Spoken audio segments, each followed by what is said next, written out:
Salut à tous et bienvenue sur MX2K. Aujourd'hui, premier épisode technique présenté par Get. Il s'agit de la préparation des motos capables de gagner au Touquet, en l'occurrence celle de Todd Kellett, le double vainqueur. Je vous présente ça tout de suite. Rendez-vous en exclusivité sur MX2K dans les ateliers Dragon Tech.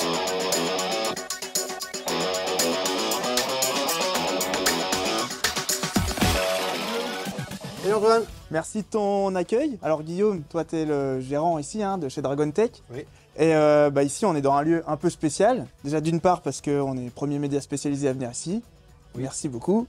Mais d'autre part parce que c'est là où on fait les motos qui gagnent le Touquet. Alors ouais, on les fait pas, on les prépare, on les modifie. On prend la base de la 450 YZF qui est déjà une moto formidable d'origine. Et en fait, ici c'est notre atelier, tu es vraiment dans l'antre de la course où on va revoir les motos de A à Z et les préparer et aussi suivre l'entraînement de nos pilotes qui sont spécialisés dans le sable. D'accord, donc là, on voit que juste ici il y a une moto de série. Ici une moto prête à concourir, on va dire. Ouais, alors oui et non, parce que on utilise aussi l'atelier pour les motos MX2. Donc on a fait la terre cette année avec Adrien Petit. Donc là c'est une moto qu'on a remise en état pour revendre puisque la saison élite est terminée. Donc maintenant c'est vraiment place au sable. On a déjà commencé à refaire les nouveaux développements pour la saison à venir. Et on va peaufiner tout ça pour être prêt dès le Beach Cross à Berck et la Coupe du Monde qui était mise en place en même temps. Donc on doit encore finaliser qui ira où, mais on est fort impliqué dans le championnat de France, mais aussi dans la Coupe du Monde qui va se transformer en championnat du monde l'année prochaine. D'accord, donc là concrètement, quand tu parles de développement, qu'est-ce que tu développes au final pour faire d'une moto de série une bête à gagner dans le sable? Alors l'année dernière, on a eu la toute nouvelle moto qui était déjà arrivée il y a 2 ans, mais comme elle est arrivée tardivement, on a continué sur le modèle 2022 qui était quand même un modèle éprouvé depuis maintenant quelques années et on a gagné à maintes et maintes reprises avec cette moto. Ah, elle était sortie en décembre, me semble-t-il. Ouais, c'était beaucoup trop tard pour nous, donc moi j'ai dit si on commence la saison avec l'ancien modèle, on va jusqu'au bout, on va jusqu'au Touquet et tant pis pour la promotion de cette année avec la nouvelle moto. On attendra l'année d'après, on sera plus en mesure de travailler parce que pour nous, 1 an, c'est vraiment pas beaucoup de développement. 1 an, on n'a pas le temps de faire tout ce qu'on a besoin de faire sur une moto de sable. Tellement ça demande de petits détails, de testing, d'entraînement avec les pilotes et d'expérience sur une moto. Alors maintenant, on va peut-être aller voir notre ami Pascal, qui est un peu notre gourou du boîtier électronique. Fouilleur de fils. Ouais, certains l'appellent Monsieur Fil parce que quand il vient, il met des fils partout sur la moto et du coup, les mécaniciens, ils n'aiment pas ça parce que tu sais plus où les ranger à la fin, mais on en a super besoin parce que sans lui, on ne pourrait pas avoir cette précision de réglage sur nos motos. Bon, et c'est parti.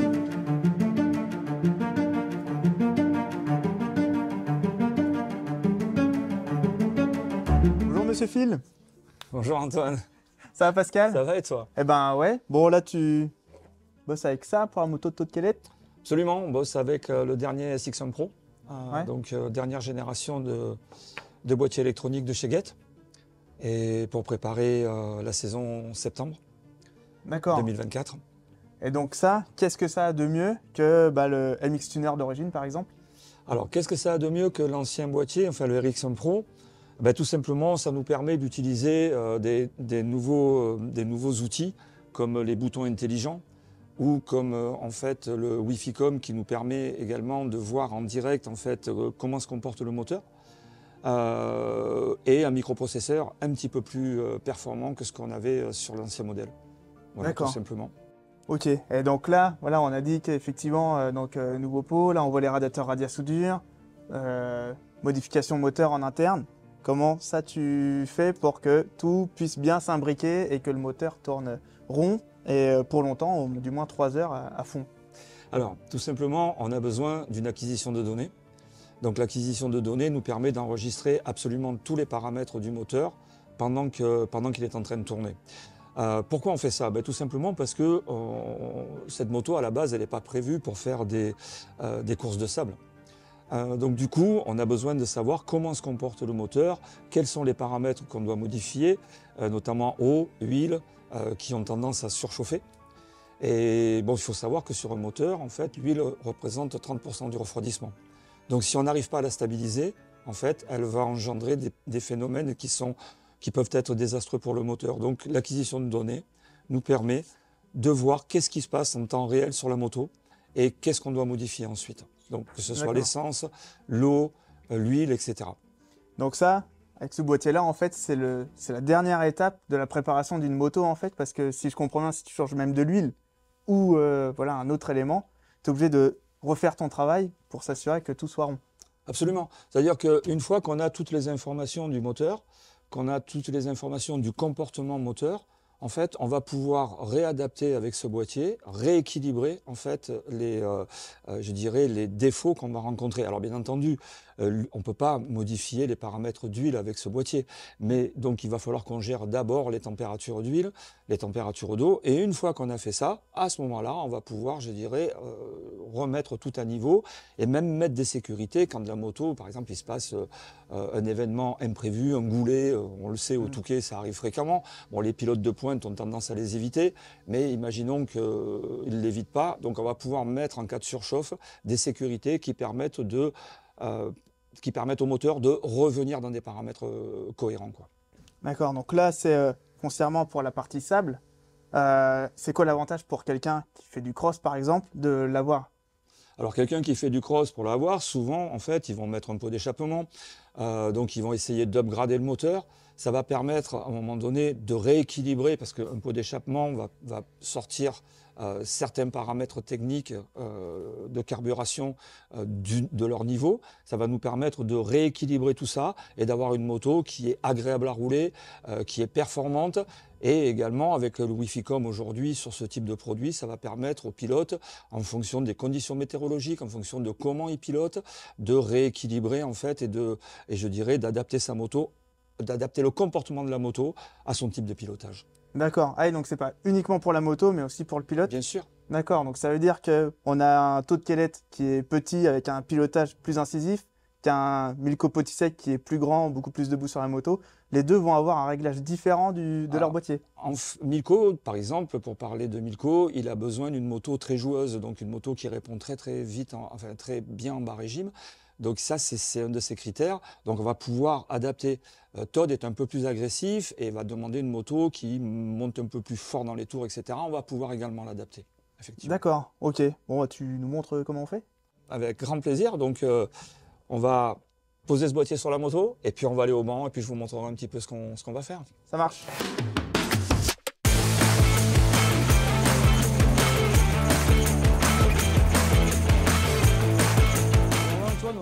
On est dans le banc de chez Dragon en fait et on va tester un petit peu comment fonctionne la moto. Voir que avant d'aller en piste, on n'ait pas de problème, que les paramètres sont corrects. Donc on a mis un pneu de route. Ouais, il est un peu moins sexy, hein. Ouais, c'est vrai. Mais de l'autre côté, ça nous permet d'avoir du confort. C'est-à-dire qu'il n'y aura pas de vibration due au crampon. Ouais, ça fait des déperditions ou pas déjà ça? Bien sûr, ouais. Bien sûr, en laissant un pneu, je dirais, à crampon, on va avoir un facteur de glissement relativement important. Ça va être très inconfortable et puis on n'aura pas vraiment les paramètres corrects sur le banc. Donc du coup, on est obligé de mettre ce type de pneu. On va mettre une sonde thermocouple en fait juste sur le radiateur pour voir les différences qu'on va rencontrer en fait entre le moteur et le radiateur. Alors bien que sur le banc, ce qui nous importe, c'est de stabiliser le moteur aux alentours de 60-70 degrés de température de fonctionnement. Et puis donc on va regarder sur différents régimes qu'est-ce qui va se passer. Alors souvent les gens me demandent ouais la puissance max, mais en réalité la puissance max, je dis pas qu'on s'en moque, mais c'est pour moi. Puissance max, c'est quand on est vissé comme ça? À fond, 100%. Ouais. Ça m'arrive hyper rarement. Ce qu'il faut savoir, c'est que sur une manche de motocross, par exemple, le 100% sur à peu près, si on prend 30 minutes, le 100%, on y est à peine entre 3 et 4 minutes, quoi. D'accord. Ah, donc c'est pour retour quand on reprend la ligne droite. Voilà, ok. c'est exactement ça. Et encore, même souvent, les pilotes te disent j'étais à fond, mais en fait, on se rend compte qu'ils étaient à 90% d'ouverture des gaz et pas à 100%. Ah, puis là, avec le gate, tu vois les ouvertures. Bien Donc les sûr. gars, ils peuvent pas tricher. Non. S'ils sont à fond, qu'ils te disent, peut-être pas sûr. Ben, l'acquisition de données, elle enregistre absolument tout. Hein. C'est-à-dire que c'est comme quand tu regardes ta télévision. En fait, si tu l'enregistres, tu vas revoir le même film en permanence. Ben, l'acquisition, elle enregistre ce qui se passe sur la moto et ce que fait le pilote. Donc automatiquement, elle nous dit, bah, le pilote, il était à 100%, ou il était à 80%, ou il était à 50%. Donc ça, c'est une certitude. Donc moi, ce qui m'intéresse vraiment, c'est toutes les transitions, c'est-à-dire toutes les reprises sorties de virage, tout ce qui va être en fait agrément de conduite pour le pilote. D'accord. Donc grosso modo, tu vas avoir par exemple la plage de 0 à, je dis n'importe quoi, 60%. Donc ton job, ça va être de 0 à 60, de 60 à 100, tu vas pas trop bosser dessus, du coup, c'est ça? Ah, pour ce type de moto et pour le Touquet, si, parce qu'on a besoin de vitesse sur la plage, etc. Bien sûr que le 60 et le 100% sont importants. Mais pour moi, en tout cas, ils ont une importance bien moindre que toutes les parties de transition, en fait. D'accord. Bon, eh ben c'est parti. On y va? Installation. Allez, c'est parti.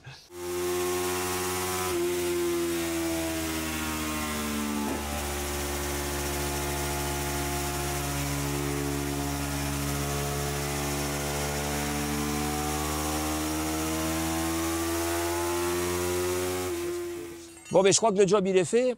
Donc maintenant, on va aller sur le terrain. We go on the track? Perfect.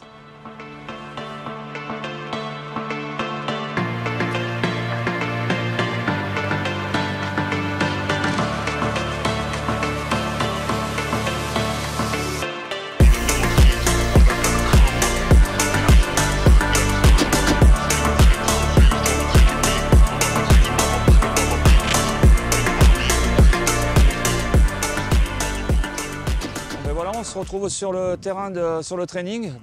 Donc du banc, on vient maintenant tester la moto en piste. Donc c'est une moto qui a un gros travail de suspension déjà, la première des choses. Donc pour utiliser le maximum du potentiel de cette moto, travail suspension avant et arrière. On a un échappement à Krapovic que nos partenaires nous ont fait spécialement sur mesure. C'est une moto qui intègre la dernière génération des Get SX1 Pro. Sur lequel on vient de brancher une acquisition avec évidemment le traçage du circuit pour voir exactement qu'est-ce qui se passe, à quel moment, quelle vitesse on roule, comment Todd se comporte avec la moto, comment la moto se comporte, etc. Et puis on va récupérer ces informations via le PC et on va les traiter et essayer d'améliorer le comportement de la moto en fonction de ce que nous dit Todd et en fonction de ce que nous donne comme information le moteur et le comportement de cette moto.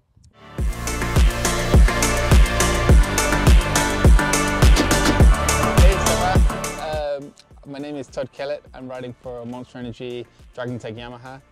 I'm the current world sand champion and winner of the EnduroPal 2 times, Western Beach Race 6 times, and here we are doing some testing and riding with Pascal using the Get product.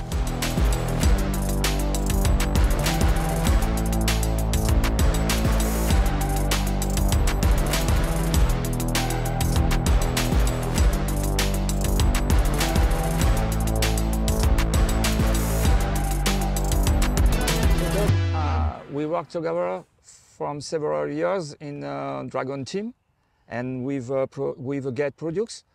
Can you give me some impression about your bike? Some positive point, negative point? Can you give me what do you think about this bike? Yeah, to work with Get and work with Pascal, you know, it's been a long relationship now, like I say, 4 or 5 years, and I think Pascal's come to understand what I like from the bike and what I need from the bike, and with the Get we've got so much option and so much flexibility that we can really tailor the bike to how Yamaha and DragonTech produce the bike, but also to how I want it to feel. Thank you, Todd. Thank you very much. I think the best now is to check on the track. Absolutely, yeah. Thank you. We are here.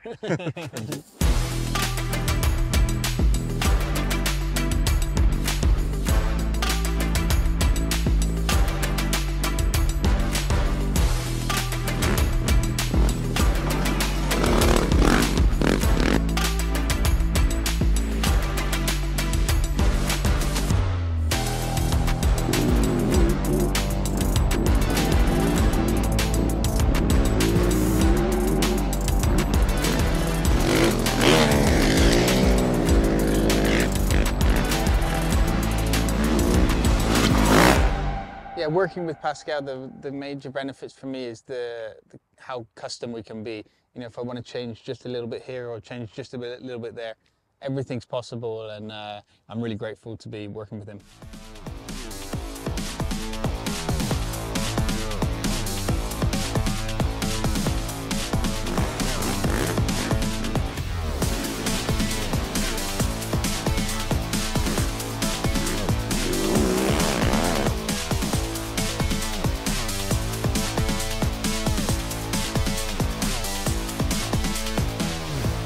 Merci à tous. Rendez-vous pour le deuxième épisode, Two Stroke. Oh, it's not easy, eh? It's not easy. Thank you.